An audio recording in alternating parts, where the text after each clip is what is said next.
नमस्कार बच्चों, मैं अनुजा त्रिपाठी स्वागत करते हैं ठाकुर पब्लिकेशन के यूजी चैनल पे, जहां पे हम समाजशास्त्र बिहार के समाजशास्त्र फर्स्ट सेम के बच्चों के लिए समाजशास्त्र का परिचय उसके लेक्चर आपको देते हैं। तो इसके पहले लेक्चर में मैंने आपको सामाजिक समूह, प्राथमिक समूह और द्वितीयक समूह के बारे में बताया है। संदर्भ समूह के बारे में बात करते हैं। संदर्भ समूह के विकास को बहुत ज्यादा समय नहीं हुआ है। हर्बर्ट हाइमन ने 1942 में अपनी पुस्तक साइकोलॉजी ऑफ स्टेटस में सबसे पहले इस शब्द का उपयोग किया था, परंतु समाजशास्त्र में इसका उपयोग रॉबर्ट के मर्टन ने किया और हाइमन ने इस अवधारणा का प्रयोग स्कूली बच्चों के अध्ययन के बारे में किया था। समाज में दो प्रकार के समूहों का उल्लेख किया जा सकता है, जिसमें पहला है सदस्यता समूह और संदर्भ समूह।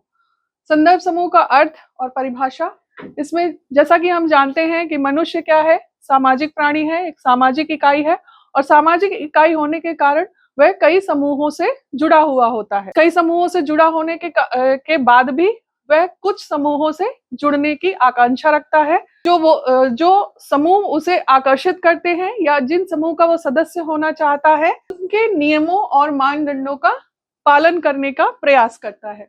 वह समूह के सदस्य के रूप में पहचाना जा सके।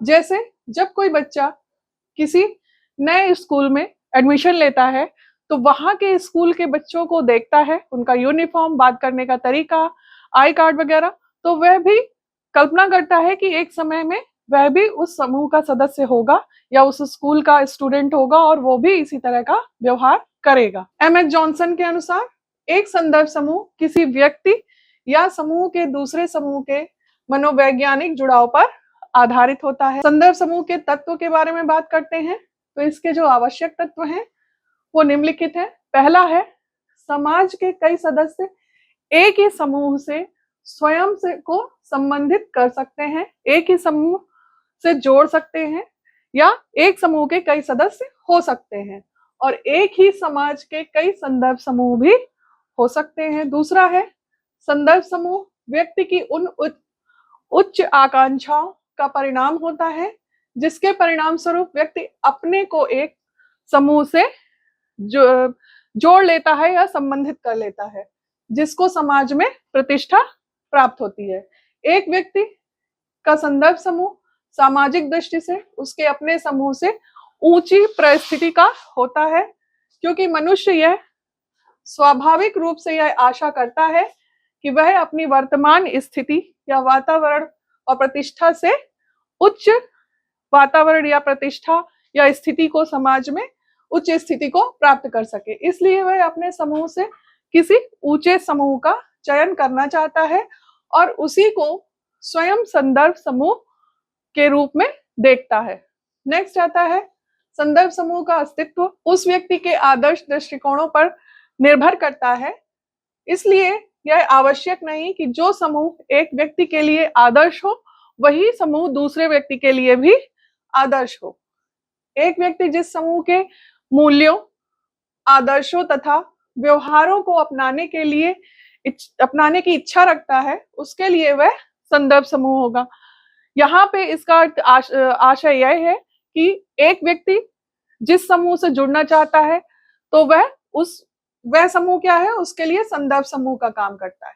और जरूरी नहीं है यहाँ पे कि जो एक व्यक्ति जिस समूह से जुड़ना चाहता हो तो दूसरा व्यक्ति भी उस समूह से जुड़ना चाहे।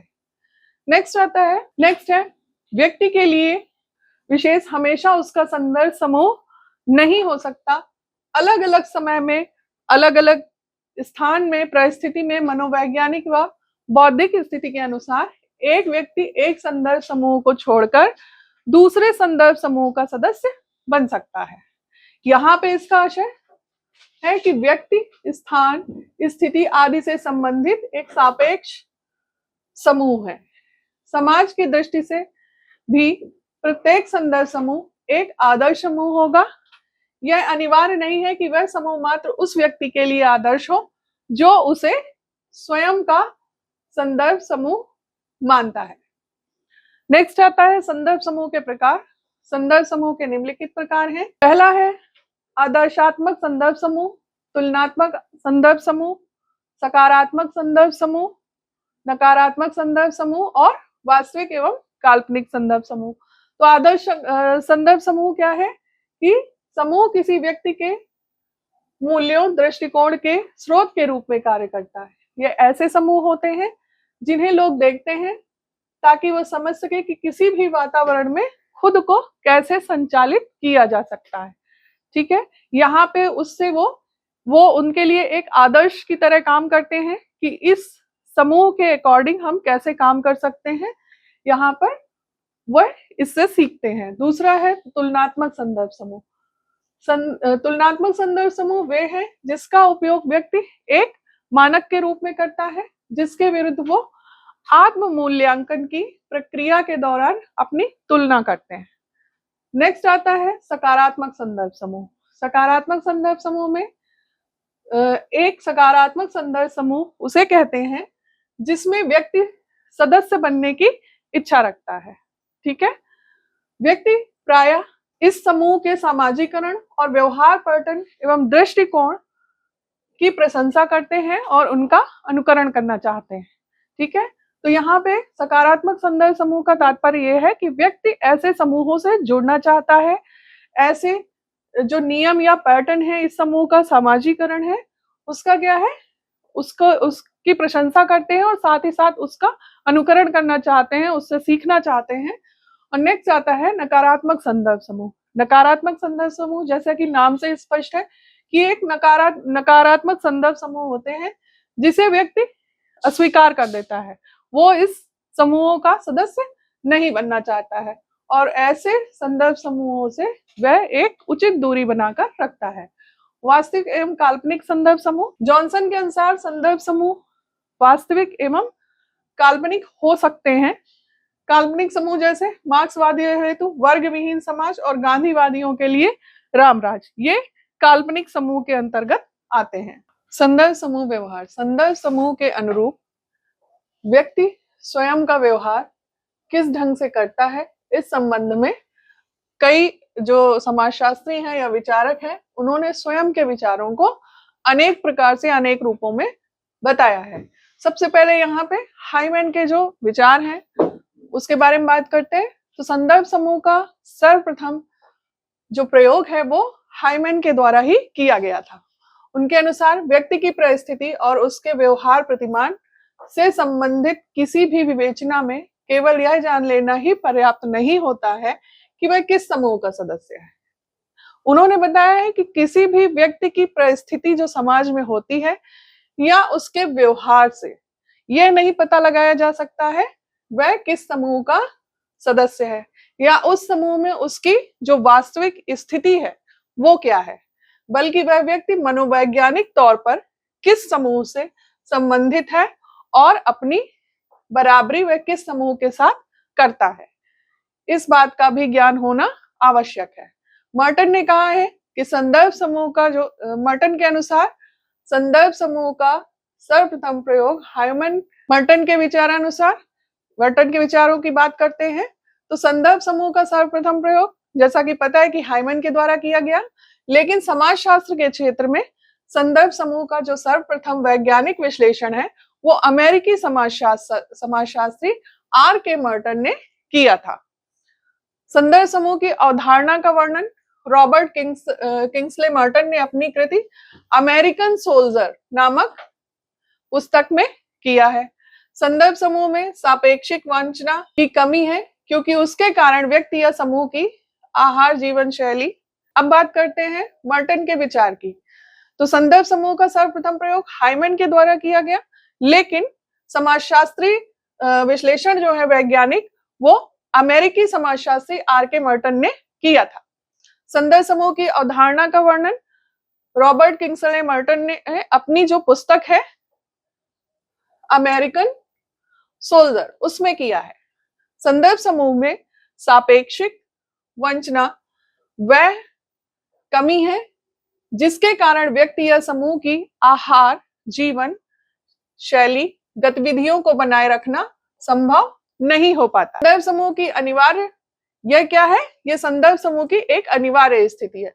सापेक्षिक वंचना में बिना मर्टन के संदर्भ समूह की समझ को पूरी तरह से नहीं समझा जा सकता है। मर्टन ने संदर्भ समूह से संबंधित अपने विचारकों को निम्नलिखित रूप में स्पष्ट करने का प्रयत्न किया है, जिसमें बहुल संदर्भ समूह के बारे में बात करते हैं। तो ये दो प्रकार के संदर्भ समूह हैं। पहला है परस्पर विरोधी संदर्भ समूह और दूसरा है निरंतर संपर्क वाले संदर्भ समूह। तो परस्पर विरोधी संदर्भ समूह में व्यक्ति के जीवन में कभी एक से अधिक विरोधी संदर्भ समूह आते हैं और उस समय संदर्भ समूह के चयन में उसके मन में दुविधा उत्पन्न होती है कि वो किस समूह को अपना आदर्श समझे या किस समूह का वह सदस्य बने। ऐसी स्थिति में जो व्यक्ति होता है वो हम ज्यादातर या प्रायः परिस्थिति की समानता से प्रभावित होता है। ठीक है, जो परिस्थिति होती है उसकी समानता से प्रभावित होता है और उस समूह को अपना संदर्भ समूह नहीं मानता, जो कि उसके लिए पूर्णतः अनजान और भिन्न परिस्थिति वाला है। ठीक, तो क्या है, कई संदर्भ समूह होते हैं जिसमें व्यक्ति को अपने आदर्श संदर्भ समूह का एक चुनाव करना होता है। तो जो व्यक्ति होता है वह उन संदर्भ समूह को नहीं चुनता जिसके लिए वो अनजान होता है या जिनके बारे में उसे कोई जानकारी नहीं होती और भिन्न परिस्थिति से होता है। सेकंड आता है निरंतर संपर्क वाले संदर्भ समूह। इसमें मर्टन ने यह निष्कर्ष निकाला कि जिस संदर्भ समूह में निरंतर संपर्क में व्यक्ति रहता है उसी के अनुसार उसकी मनोवृत्तियां ढलने लगती हैं।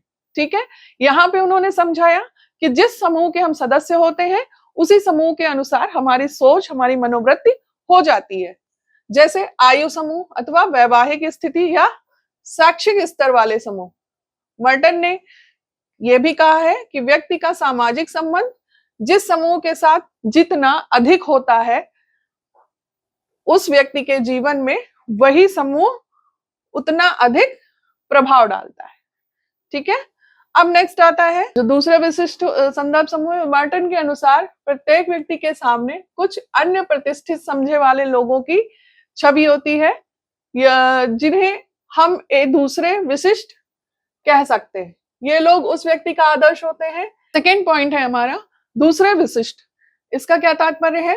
तो मार्टन ने व्यक्ति के समझ कुछ अन्य प्रतिष्ठित समझे जाने वाले लोगों की छवि के बारे में बताया है जिन्हें हम दूसरे विशिष्ट कहते हैं। ये लोग उस व्यक्ति का आदर्श होते हैं और इसलिए वह सेकेंड पॉइंट है हमारा दूसरे विशिष्ट। इसमें मर्टन के अनुसार प्रत्येक व्यक्ति के समक्ष कुछ अन्य प्रतिष्ठित समझे जाने वाले लोगों की एक छवि होती है जिसे हम दूसरे विशिष्ट कह सकते हैं। ये लोग उस व्यक्ति का आदर्श होते हैं और इसलिए वह इन व्यक्तियों के साथ समरूपता की आकांक्षा रखता है। वो इन व्यक्तियों जैसा बनने की इच्छा रखता है। वह उन व्यक्तियों में अपनी छवि और तथा मूल्यांकन का प्रतिबिंब देखता है और उनके मूल्यों, आदर्शों तथा आचरण को ग्रहण करना चाहता है। ठीक, यहाँ पे उन्होंने बताया है कि कुछ व्यक्ति जो होते हैं वो उसके आदर्श होते हैं, वो उन्हीं की तरह बनना चाहता है, उन्हीं की तरह उन्हीं के मूल्यों को अपनाना चाहता है, उन्हीं के आदर्शों पे चलना चाहता है। उन दूसरे विशिष्टों की जैसे वह स्वयं भी विशिष्ट बन सके। वो ऐसा क्यों करता है? क्योंकि उसे ये लगता है कि जैसे दूसरे लोग इनको फॉलो करते हैं, दूसरे लोगों के लिए आदर्श है, वैसे मैं भी किसी के लिए आदर्श बनूं। इसी प्रकार उच्च समूह को प्रभावशाली व प्रतिष्ठित वाले समूह के रूप में निम्न समूह के लोग न केवल देखते हैं बल्कि उनके मूल्यों, आदर्शों तथा आचरणों को ग्रहण करने का प्रयास करते हैं और समाज में उच्च समूह तक पहुंचने का भी प्रयत्न करते हैं। नेक्स्ट आता है समरूपता और असमरूपता। समरूपता मर्टन के अनुसार संदर्भ समूह प्रकारात्मक रूप से बहुत महत्वपूर्ण होता है। यह व्यक्ति को उसके साथ समरूपता स्थापित करने के लिए प्रेरित करता है या प्रेरणा देता है, जिसके फलस्वरूप उसका अपने समूह जिनका वह वास्तविक सदस्य होता है से असमरूपता उत्पन्न हो जाती है। ठीक है, वो अपने समूह में संतुष्ट नहीं होता है और वो दूसरे समूह का सदस्य बनना चाहता है। उस व्यक्ति का व्यवहार, आदर्श व मूल्य अपने समूह के मूल्य, आदर्श तथा आचरणों से हो जाते हैं, लेकिन यह समरूपता और असमानता उसी सीमा तक सही समझी जाती है जहां तक वह सामाजिक व्यवस्था के लिए अकार्यात्मक मतलब जो सामाजिक व्यवस्था है समाज की, उसमें किसी तरह की हानि ना हो। परंतु संदर्भ समूह में समरूपता स्थापित करने में यह आवश्यक नहीं कि वह आकार्यात्मक हो। यह निर्भर इस तथ्य पर करता है कि व्यक्ति के इस व्यवहार से उसके अपने समूह के स्थापित जो मूल्य होते हैं उनको कितनी हानि होती है।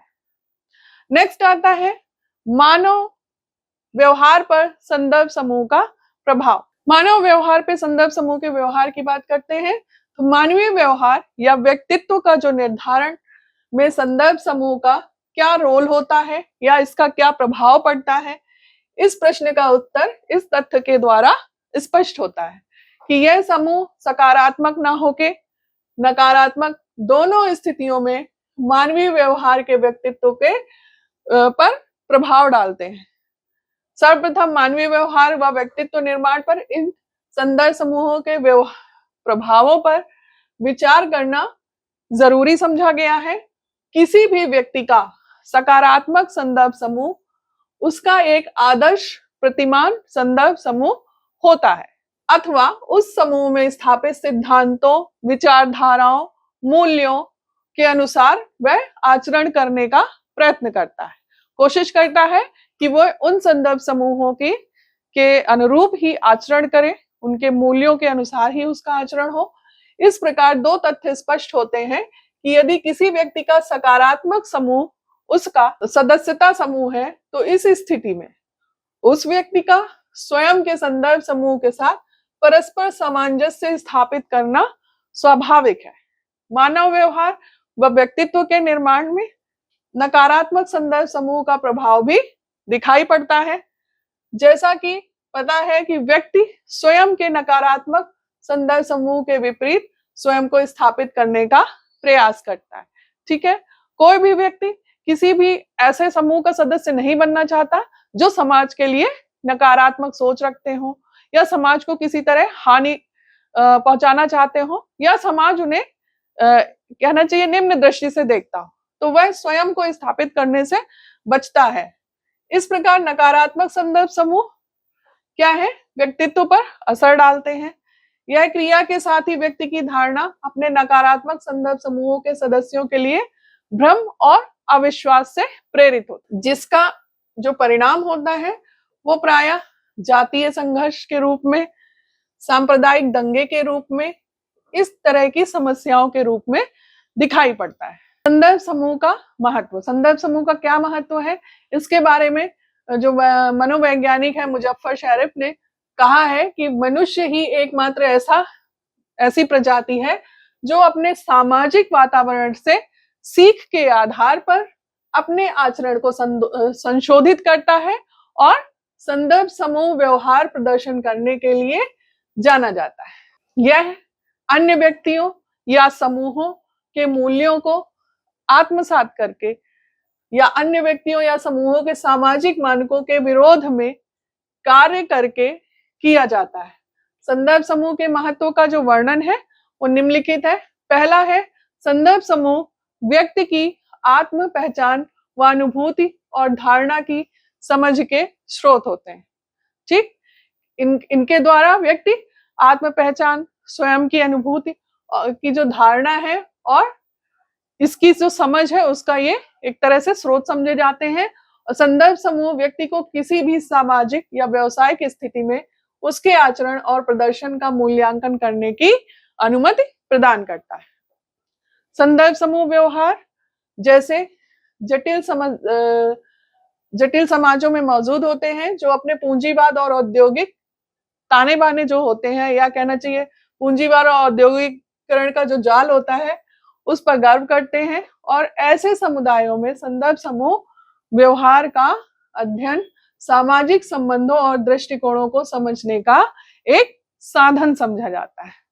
संदर्भ समूह की आलोचना निम्नलिखित है, जिसमें पहला है कि संदर्भ समूह जो है वो सापेक्षिक अभाव की भावनाओं को जन्म देते हैं। जैसे कोई व्यक्ति उच्च सामाजिक आर्थिक वर्ग का प्रतिनिधित्व करने वाले संदर्भ समूह को अपनी तुलना के लिए चुनता है, उस स्थिति में वे असमान अवसर और संसाधनों तक पहुंच के कारण अपर्याप्त महसूस कर सकते हैं। ठीक है, यहाँ पे ये समझाने की कोशिश की गई है कि व्यक्ति अपने आप को कई बार अपनी सामाजिक स्थिति या अपनी स्थिति को उच्च करने के लिए वो एक ऐसे संदर्भ समूह से जुड़ता है जो कि असमान अवसर और संसाधनों तक पहुंच के कारण, ठीक है, वह। अब बात करते हैं संदर्भ समूह की आलोचना। इसमें पहला पॉइंट है कि संदर्भ समूह सापेक्ष अभाव की भावनाओं को जन्म देता है। जैसे कोई व्यक्ति अपने से उच्च सामाजिक आर्थिक स्तर वाले संदर्भ समूह का सदस्य बनना चाहता है, उस स्थिति में वे अवसर असमान अवसर और संसाधनों तक पहुंच के कारण अपने आप को अपर्याप्त महसूस करता है कि वह जुड़ना तो चाहता है। यहाँ पे उन्होंने बताया कि वह ऐसी भावनाओं को जन्म देता है संदर्भ समूह जिसके कारण कोई भी व्यक्ति किसी उच्च सामाजिक आर्थिक स्तर के संदर्भ समूह से जुड़ना चाहता है और वह उसके लिए प्रयत्न करता है। लेकिन कई बार ऐसी स्थिति होती है कि वह उच्च सामाजिक आर्थिक जो स्तर है उसके पहुंच के जो संसाधन है उस तक उसकी अपर्याप्त पहुंच होती है, वह पहुंच नहीं पाता है। वह समाज में उस स्थिति को बनाए रखने का प्रयास तो करता है लेकिन वह पूर्ण नहीं होता है। नेक्स्ट आता है संदर्भ समूह व्यवहार का सिद्धांत।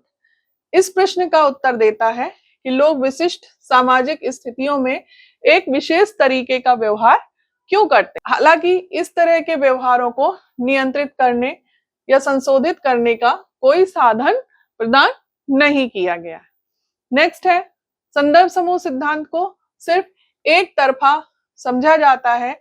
यह केवल इस बात पर चर्चा करता है कि संदर्भ समूह उन व्यक्तियों के व्यवहारों को कैसे प्रभावित करते हैं जो समूह के सदस्य बनने की इच्छा रखते हैं, ना कि कैसे व्यक्ति की सदस्यता संदर्भ समूह को प्रभावित करती है।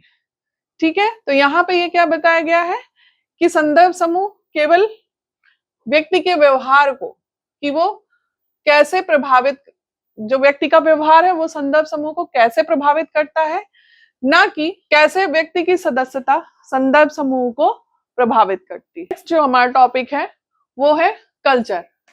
कल्चर क्या है? कल्चर की अवधारणा, जैसा कि हम जानते हैं कि हम जो समाज में जितने भी मनुष्य हैं किसी न किसी कल्चर से जुड़े हुए हैं।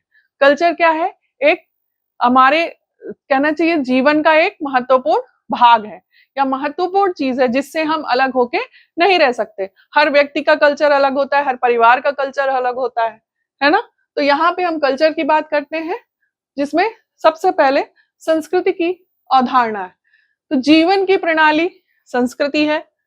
संस्कृति उस विधि का प्रतीक है जिसके आधार पर हम सोचते हैं, विचार करते हैं, कार्य करते हैं। अभौतिक और अमूर्त भाव तथा विचार शामिल होते हैं जिसे व्यक्ति एक परिवार और समाज का सदस्य होने के कारण अपने उत्तराधिकार के रूप में प्राप्त करता है। ठीक, तो संस्कृति को हम कहाँ से प्राप्त होती है? हमें अपने परिवार के द्वारा प्राप्त होती है। प्रकार संस्कृति ऐसे मानव जनित मानसिक पर्यावरण से जुड़ी होती है जिसमें सभी अभौतिक उत्पादन पीढ़ी दर पीढ़ी एक दूसरे को हस्तांतरित होते रहते हैं। वस्तुतः संस्कृति का जो मूल केंद्र होता है वह है जो सूक्ष्म विचार। ठीक, सूक्ष्म विचारों में संस्कृति का जो केंद्र बिंदु है वह निहित होता है या समाहित होता है, जो एक समूह में ऐतिहासिक रूप से उसके संबद्ध मूल्यों सहित विवेचित होते जाते हैं। संस्कृति किसी समाज के वे सूक्ष्म संस्कार होते हैं जिसके द्वारा लोग परस्पर संप्रेषण, विचार और जीवन के विषय में अपने ज्ञान और अभिवृत्तियों को एक दिशा प्रदान करते हैं। ठीक, तो संस्कृति क्या है? जिसके माध्यम से आपस में विचार, बातचीत, जीवन के हर क्षेत्र के बारे में ज्ञान या अपनी सोच, अभिवृत्तियों का चर्चा करते हैं और इस पर एक दिशा मिलती है या हम किसी को इस विषय में ज्ञान देकर उसका मार्गदर्शन करते हैं। नेक्स्ट आता है संस्कृति का अर्थ एवं परिभाषा। तो यहाँ पे संस्कृति क्या है? संस्कृति सम तथा कृति दो शब्दों से मिलकर बना है, जिसमें सम उपसर्ग का तात्पर्य अच्छा है और कृति का तात्पर्य करना होता है। व्यक्ति आंतरिक और बाह्य क्रियाएं संस्कारों के अनुसार ही कार्य करती है। जो व्यक्ति की आंतरिक और बाह्य क्रियाएं होती हैं वो उसके संस्कारों से प्रेरित होती है, उसी के आधार पर वो कार्य करता है। संस्कार का अर्थ होता है शुद्ध की क्रिया अथवा परिष्कार। संस्कृति का संबंध उन सभी वस्तुओं या विचारों से होता है जो व्यक्ति को परिष्कार कर सके। अंग्रेजी शब्द का कल्चर लैटिन भाषा के कोलर से बना है, जिसका अभिप्राय जोतना अथवा भूमि पर हल चलाना होता है। अन्य शब्दों में यदि हम इसको समझें तो संस्कृति का संबंध सामाजिक प्रशिक्षण के उन तरीकों तथा मानवीय ज्ञान से होता है जो व्यक्ति समाज में अनुकूलन करना सीखता है। जिनसे क्या है, व्यक्ति समाज में किस प्रकार से उसको रहना है, किस प्रकार से सामंजस्य स्थापित करना है, इसके बारे में सीखता है। एक व्यक्ति अपने जीवन के प्रारंभ से ही परिवार, विद्यालय एवं विद्यालय के बाहर उनका जो फ्रेंड सर्किल होता है या अन्य लोगों से वो मिलता है, तो उन्हीं से व्यवहारों को सीखना प्रारंभ कर देता है जिन्हें उनके समाज में आवश्यक माना जाता है। ठीक है, तो क्या है, व्यक्ति अपने जीवन में शुरुआत से ही परिवार, आस पड़ोस, अपने मित्र समूह, इन सब से व्यवहारों को करना सीखता है और उनके ये जो है समाज में इस आवश्यक माना जाता है उस व्यवहार को। बोगार्डस ने संस्कृति को परिभाषित करते हुए कहा है कि संस्कृति किसी समूह में कार्य करने तथा विचार करने की समस्त रीतियों को कहते हैं।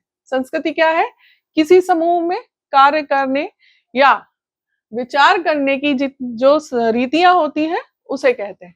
मैकाइवर एंड पेज ने भी इसे परिभाषित करते हुए कहा है कि संस्कृति हमारे नित्य प्रतिदिन के रहन सहन, साहित्य, धर्म, कला, मनोरंजन तथा आनंद में पाए जाने वाले विचारों के ढंग में हमारी प्रकृति की अभिव्यक्ति। नेक्स्ट आता है संस्कृति के स्वरूप। संस्कृति के स्वरूप में संस्कृति स्वयं में एक संस्कृति क्या है, एक बहुत ही व्यापक शब्द है जिसमें पूरे मनुष्य जाति का जो इतिहास होता है वह समाहित होता है। अतः संस्कृति का स्वरूप भी बहुत व्यापक माना गया है।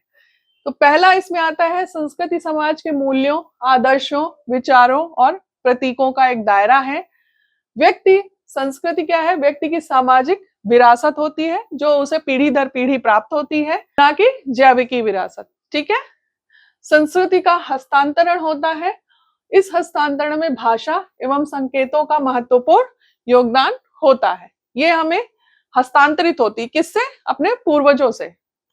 नेक्स्ट आता है संस्कृति अर्जित की जाती है। यह अर्जन बहुत धीरे धीरे होता है, अर्थात संस्कृति के अर्जन की प्रक्रिया बहुत धीमी होती है। संस्कृति निरंतर प्रगतिशील होती है। ठीक है, हम प्रतिदिन कुछ नया सीखते हैं, नई चीजों के बारे में जानते हैं, तो ये चेंज होती रहती है और हम उसे अपनाते रहते हैं। पूरी तरह से इसमें बदलाव नहीं आता, लेकिन कहीं ना कहीं कुछ ना कुछ थोड़ा बहुत बदलाव आता रहता है इसमें, तो ये प्रगतिशील होती है। नेक्स्ट आता है संस्कृति के माध्यम से ही जैविक एवं सामाजिक गतिशीलता बनी रहती है और समाज द्वारा स्वीकृत व्यवहार इसके लिए एक आदर्श वातावरण का निर्माण करते हैं। नेक्स्ट पॉइंट है संस्कृति के अंतर्गत भौतिक एवं अभौतिक दोनों ही तत्व आते हैं। प्रतीक, भाषा, विश्वास, मूल्य और कलाकृतियां संस्कृति के प्रमुख तत्व माने गए हैं। नेक्स्ट पॉइंट हमारा मनुष्यों के मध्य होने वाली सामाजिक अंतःक्रिया का परिणाम ही संस्कृति है। ठीक, समाज किन संबंधों का जाल है, अंतःक्रिया के द्वारा जो बने संबंध होते हैं वो समाज संबंधों का जाल कहलाता है।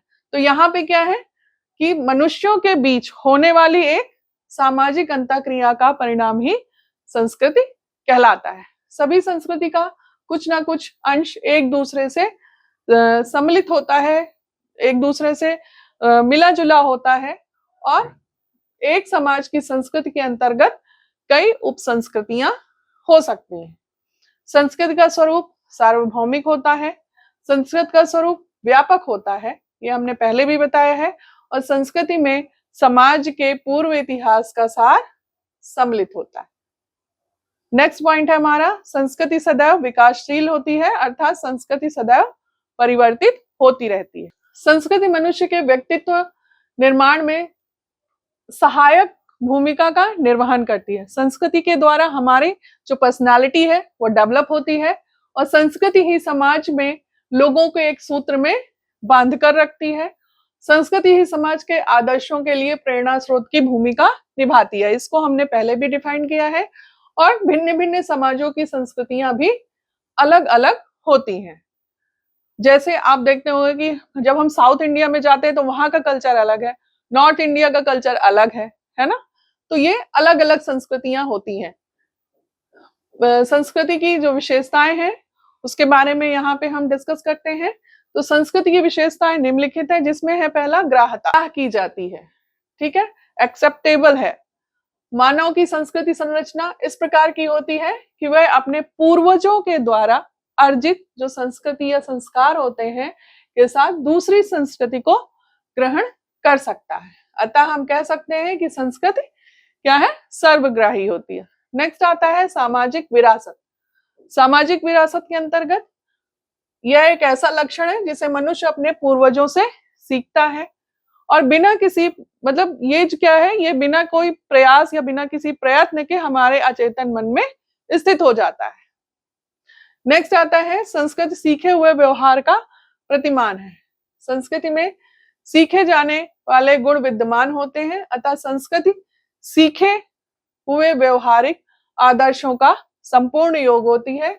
संस्कृति को समाज में आकर ही सीखा जाता है, क्योंकि संस्कृति कोई जन्मजात गुण नहीं होता है।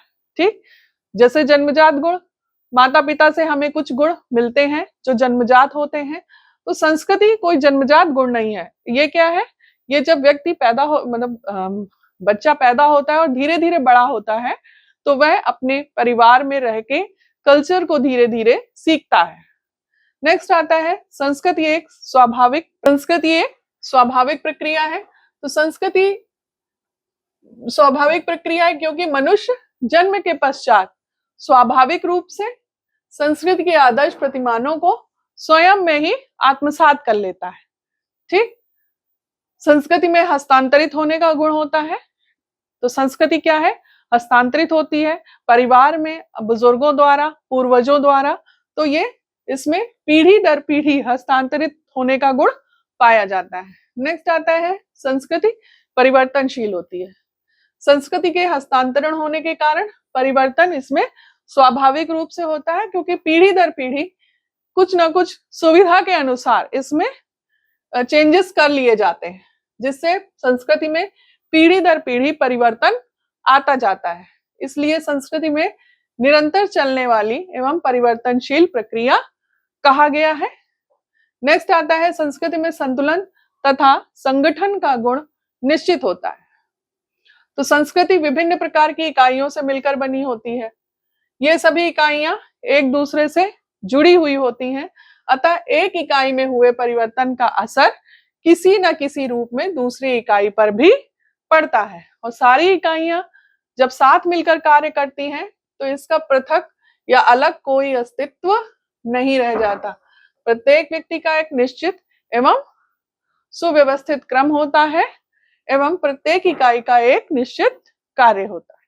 संस्कृति मानव आवश्यकताओं की पूर्ति में सहायक होती है। प्रत्येक इकाई का अपना एक अलग कार्य होता है समाज में।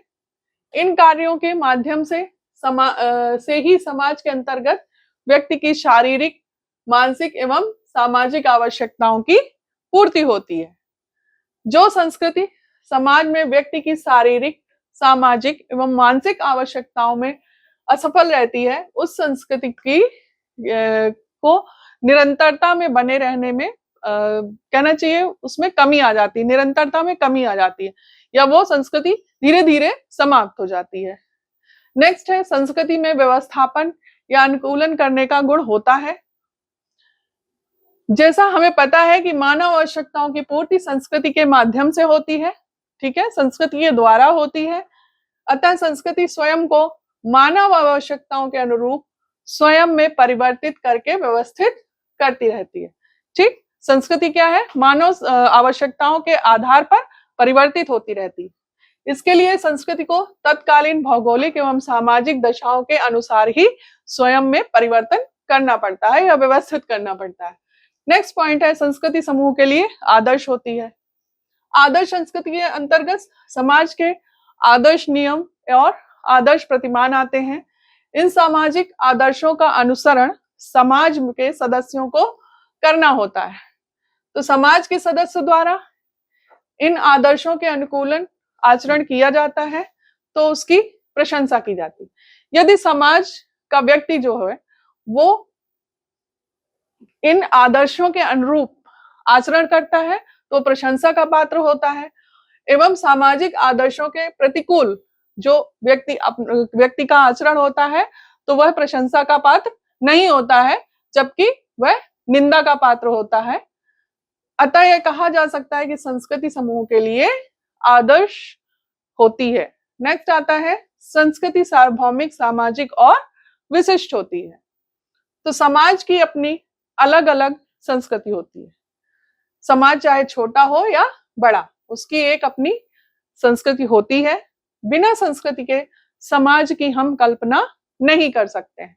समाज आधुनिक हो या प्राचीन हो, ठीक है, उन्नत हो या पिछड़ा हुआ हो, छोटा हो अथवा बड़ा हो, उसकी अपनी कोई ना कोई संस्कृति होती है। संस्कृति के अंतर्गत संपूर्ण समाज आता है, ना कि व्यक्ति विशेष। ठीक, संस्कृति को हम किसी व्यक्ति विशेष से जोड़ के नहीं देखते हैं, संस्कृति को हम उस संपूर्ण समाज से जोड़कर देखते हैं। संस्कृति का निर्माण किसी एक व्यक्ति के द्वारा नहीं किया जा सकता।